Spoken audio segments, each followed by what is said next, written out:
Hello again, friends and neighbors. Drew Johnson here, East Region Grain Origination Manager with Agtegra with the weekly market update. The USDA's quarter stocks and WASDE report became a major influence on the markets this week, so here we go. On the corn side of things, the post-report reaction was considerably lower on the corn market as the information was digested. Some of the crucial information is as follows. U.S. corn yield was improved by half a bushel to 186.5 versus the average trade guess of a 184 type yield. U.S. harvested acres were also increased to 1.3 million acres. U.S. production now stands at a record 17 billion bushels, with ending stocks coming into around 2.227 billion bushels, and this was due to little changes in any demand on the U.S. corn report.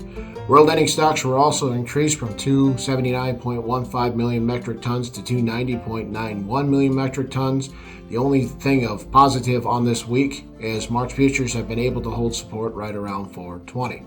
On to the soybean side of things, soybeans also reacted lower on Monday following USDA report, but has been able to hold support right around 1040 March futures and have seen some recovery as we went through the rest of this week.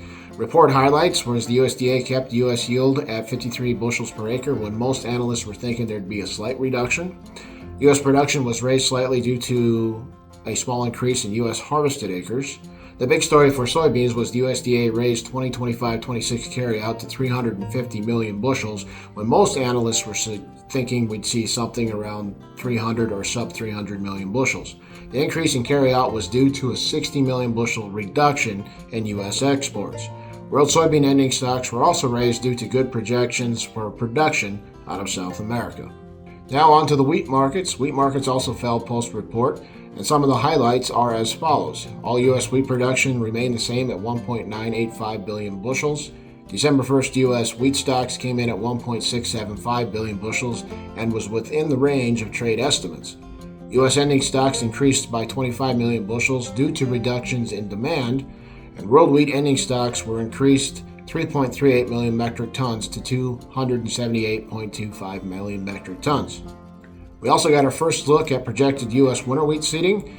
Estimates came in at 32.99 million acres and was a slight decrease from the previous estimate of 33.153 million acres. Please reach out to your local grain marketing specialist for report information and pricing strategies. We are here to help. That's what we do.